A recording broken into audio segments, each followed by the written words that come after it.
unprecedented investments in our community. I just want to tell you a little bit about some of the incredible exhibitions that have been seen all over the city of New York that you never saw before. At the New Museum, we had a one-woman show by Wageshi Mutu and Faith Wrinkle. At the Guggenheim, we had a show by Nick Cave. At the Met Museum, you got to check it out, the Harlem Renaissance exhibition. At the Brooklyn Museum, Alicia Keys and Swiss Beats exhibition, along with Spike Lee's retrospective. Come on now, you never saw anything like that. At the Frick, artist Barclay Hendricks got an overdue tribute. At the Whitney, artist Henry Taylor's show, extraordinary work. In Staten Island, we had the incredible exhibition from the Staten Island Museum of the women, the black nurses called the Black Angels, who took care of folks during the tuberculosis crisis. At Caribbean Cultural Center, we have the incredible hip-hop exhibition, Rhythm, Bass, and Place. At the Bronx Museum, we have Abigail DeBelle, an extraordinary show talking about the history of hip-hop. At the Met Opera, I saw a lot of you all who came out to see the Malcolm X exhibition. And Biggie had a banner year in New York City. With the MetroCard, a public art installation, and the orchestral performances of his music at Lincoln Center. The Hip Hop Museum has had pop-up exhibitions all over this world. And public artist Fred Wilson had an incredible exhibition at Governor's Island, as well as outside of Brooklyn Borough Hall. But let's also talk about the change in leadership. I'm just going to go run down a few people that have changed the face of culture in New York City. We have Dr. Sean Decatur. He is now the executive director of the National Museum of Natural History, second largest museum in the country, focused on that. A black man runs that. We have J.D. Kamari Nunez at the Perlman Center. We have Robert Smith, board chair at Carnegie Hall. Wes Jackson at Brick. Rasul Jalani at the Brooklyn Arts Council. Ray Adolfo Johnson at Wade Hill. Morgan Monaco at Prospect Park. Darren Walker at the Ford Foundation. Denise Rosario at the Bronx Children's Museum. Gina Duncan at the Brooklyn Academy of Music. Atiba Edwards at the Brooklyn Children's Museum. Dennis Walcott at the Queens Public Library. And the list goes on and on and on. And there are so many leaders who have paved the way for this extraordinary time. So if you are not feeling proud to be able to go to Carnegie Hall and see Busta Rhymes and Split Star performing and Rick Ross, right? It is a new day. Institutions are popping up all over the city. But what I want to say to you right now, this is my message for Black History Month. The progress we have made is extraordinary. But if we don't support all of these cultural institutions, if we don't join the boards of these institutions, if we don't contribute our resources, these institutions are not going to last. We have to make sure. It is no coincidence that at this very moment, you have representation from the lieutenant governor, to the AG, to the DAs, to the mayor, to the assembly, to the Senate, to the borough presidents, that all look like us, matched with the cultural leadership. And the reason why that is important is because the advancement of Black people into the highest of positions represents a sea change, but it is our ascension that liberates all people. So this is not a coincidence in time. It is important that Mayor Eric Adams, his administration, has to be successful because the liberation of all people is dependent upon the success of this liberation. So don't drift, don't fall, stay steady, understand what's happening, and understand the position and the intensity of the power and the responsibility that we have to liberate not only ourselves, but all people. So continue to celebrate, continue to work hard, but we have to put our money and our dollars and our resources into these institutions so that the next generation of young people will be able to see representation that looks like them, and they're going to take it to heights we can't even imagine. So God bless you. you all enjoy your Black History Month and continue to celebrate. I've been given another wonderful responsibility up here. As we are on the cusp of Black History Month, and we are about to transition into Women's History Month. So it's a busy time, especially if you're a Black woman in America right now, right?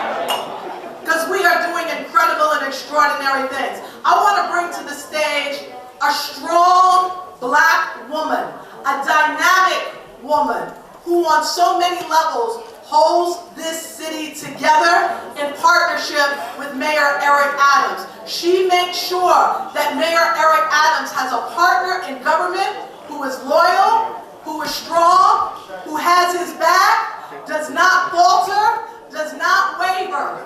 She is committed to the liberation of her people, and her entire life has been dedicated to that cause. Ladies and gentlemen, I don't even have to say her name. You know who I'm talking about. Miss Ingrid Lewis Martin!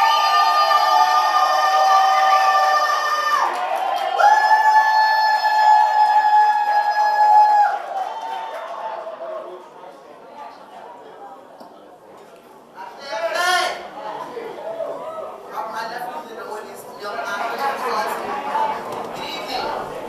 No, come on now. Good evening. It's indeed an honor for me to be here once again, hey Joe, as we celebrate Black History Month in Gracie Mansion. Actually, this is the first time I've been able to actually come to one of our Black History Month celebrations. All of the other times, I had to deviate because there was something that needed my attention. So I am especially honored and privileged to be here this evening. Yeah. You know, I don't have to go into chapter and verse. See all my people in the audience, my uncle, Willie, my sisters, and that is the family. These are all family ordained by God, so I understand. Yes, he does. The commissioner, Lori Cumbo, already explained to you our broad agenda. And she shared with you the mayor's commitment to people of color, people of the African diaspora. But it's not just us. He's a mayor for all people. If you come to this great edifice, our building, you will find that we host these types of celebrations for individuals who had never before stepped into these doors. So because of you and others, we are able to open up this beautiful building to so many who would never have the opportunity.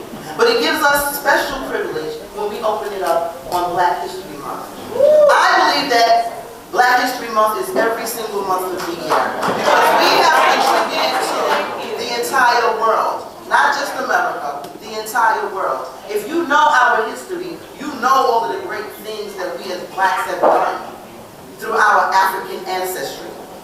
And tonight, because of our leadership, we will get to celebrate just a few. Before I introduce our mayor, I want to ask someone to come on the stage with me because you need to know her and you need to see her. Come on out, sister. This is our first deputy commissioner.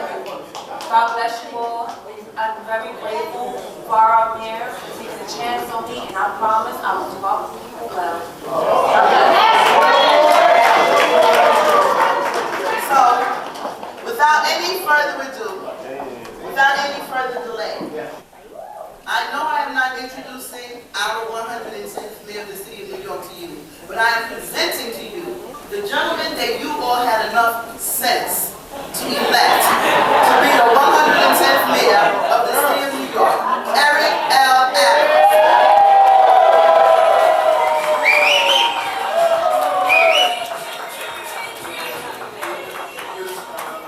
A couple of history makers here. I know she spoke earlier.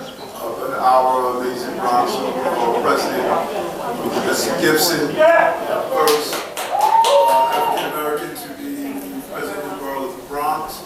Also, many of us don't even realize the historical moment that Cinnamon Gibbs. Cinnamon Gibbs is the first person who went from a level of having his own troubles in life, breaking the law down in Albany, writing the law. And our amazing partner, Assemblywoman Jennifer Rajkumar, first East Indian woman elected in state government here. And our solid sister up in the village of Harlem, Senator Claire, who has always spoken on behalf of Harlem is always in the house. So happy Black History Month. And in my brevity, we have to be really clear on what it means to celebrate Black history, because oftentimes we make an error in that reflection. I was at the church earlier and I was talking about that old biblical story of the person walking on the beach and 2 sets of footprints. During a difficult time, they asked God, why do I see only 1 set of footprints during a difficult time? And God responded what? I was carrying you. And so we often go through our achievement. Many of you are successful here in the room, and you talk about how you pulled yourself up through your bootstraps and how you were able to obtain what you have obtained. The reason you were able to pull yourself up with your bootstraps is because someone gave you the straps. The reason you are who you are, if you were to sit down and do a reflection, you would realize there were people along the journey, probably during your most difficult time, probably during times when you felt you couldn't go on, that someone may have just called you. Someone may have just sent you a letter, or someone may have just sent you a scripture. But you have been carried. I did not become mayor because of 1 set of footprints in the sand. I became mayor because there has been this natural human relay that folks have carried me throughout those particular times. I don't care if it was when I needed to call Sister Jackie Rowe Adams, and just saying that, since I need to be carried this time. And often, people who carry us, you don't even have to tell them. They can feel you are in the need of being carried. And then they're there to carry you through. So don't write people out of your story. Your history and her story must include the complete narrative of those who were there, that when you didn't see the 2 sets of footprint visually, they were there carrying you emotionally, physically, and spiritually. And you need to acknowledge them in your history. And so as we see the sunset of Black History Month, as you go home tonight and reflect on those ancestors that carried us. Reflect on those in your life that carried us. Pick up the phone and call some of them. Reach out. If you're fortunate enough for your parents to still be here, reach out and just tell them, I love you, I appreciate you, I know what you have endured for me to be who I am. And really reflect on how much we need each other. You don't get to this place on your own, folks. You just don't. And as we celebrate our artists, our poets, our designers, our musicians, as we celebrate them, think about the role they played in your life to carry you. Think about when you went through something challenging and you just turned on that music that allowed you to go into a different space. Think about just going into a museum when you just needed to download because something traumatic happened in your life. Or think about that poem that you say over and over again. That is not you. That is the other set of footprints. And that is why we acknowledge our artistic energy because of the significance of the role. During the struggle, we sang the song. During the struggle, artists came out and wrote a poem for us. During during the struggle, they will play music. And we need to really embrace what the artists have done for us to allow us to get to the next level, to carry us. They were that second set of footprint. You may have saw it in their art, you may have heard it in their music, you may have reflected on it in their poetry, you may have worn it. But there's some days you're feeling down and you throw on that suit, that dress, that outfit, and you will realize, damn, I'm a badass. It all goes together. It all goes together. And so being conscious of those moments is so important. Because if you are conscious when you are being carried, then you will retool yourself when you have to reach out to know when you need to be carried. You will know the tools that are needed to carry you where you need to go. That's why we are lifting up our artists. And I thank you so much for coming here tonight during Black History Month. And as we see the intersectionality of moving into March, which is Women's History Month, let's continue to embrace all that is good about us. We have so much to be proud of. So much to be proud of. Many people would have been broken when you endured what we have endured. Many people have been broken. And so when you look at where you are right now and the challenges you're facing, you're not picking cotton. Sun up to sundown. You're not watching someone kick in your cabin door and take your children away from them. You're not watching yourselves being beat to the end of the day and the beginning of the night.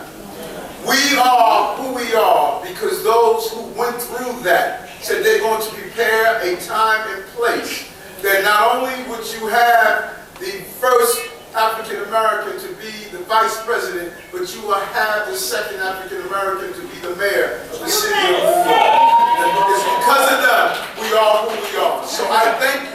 Let's make history on our own. Thank you very much. And now, introducing Honoree Nona Hendricks.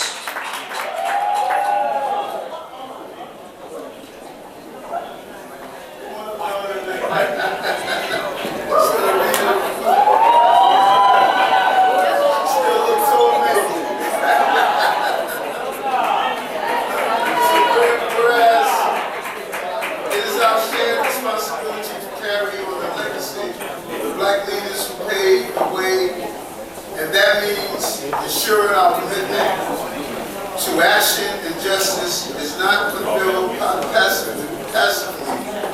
Tonight's event for us, for New York, is an excellent opportunity to honor the impact of our Black sisters and brothers by creating a path forward for future change makers. I am pleased to applaud tonight's honorees for the immensely positive change they have effected throughout the 5 boroughs, as well as their commitment to uplifting others on their rise to prosperity and success. No one does it better than my sister Nona. Congratulations to you. Good luck to you. Hey sister, go, sister soul, sister go, sister. Hey sister, go, sister soul, sister. Ooh. Thank you so much, Mayor Adams. Thank you for being our mayor. Thank you for all that you've done. And I admire you and I appreciate you very much. I had to also say thank you to my sisters, Patty LaBelle and Sarah Dash. Otherwise, I wouldn't be here. The many years at the Apollo in this city, from Daddy Grace to Grace. To Grace Imagine, I should say. Anyway, thank you very much. This is really an honor to be able to share what the gifts that we were given over the years with all of our fans, friends, family in New York, New Jersey, Philadelphia, all across America and around the world. This has been an honor for us to be able to share our music with you. Thank you. And come to Lincoln Center in June if you want to know about AI, AR, and VR for the Dream Machine.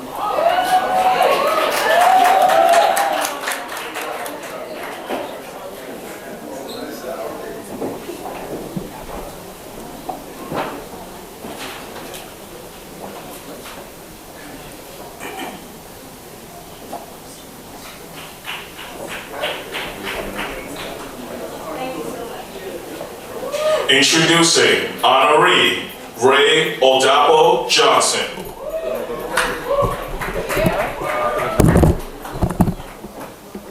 We'll really acknowledge our director at the Wildlife Conservation Society in the Bronx. He's brilliant by leaving Boston and coming to the greatest city of the globe.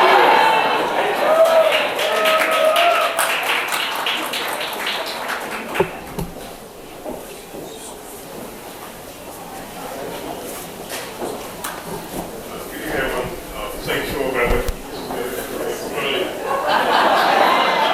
Thank you so much, Commissioner Lori Combo. Thank you. Thank my family. I think all of you, you are New York, you make New York where it is, but you make New York magical. So thank you all. And also my family, my wonderful wife, thank you so much. Again, encouraging everybody for my family. And my mission is to make sure that I serve as an ambassador for us, for our youth. We can make it into this room, and it's up to us to make sure that they can make it into this room as well. And Mayor mentioned being carried, and knowing when you need to be carried by, another person, or another spirit, or God. I think it's also important to know when we know to carry each other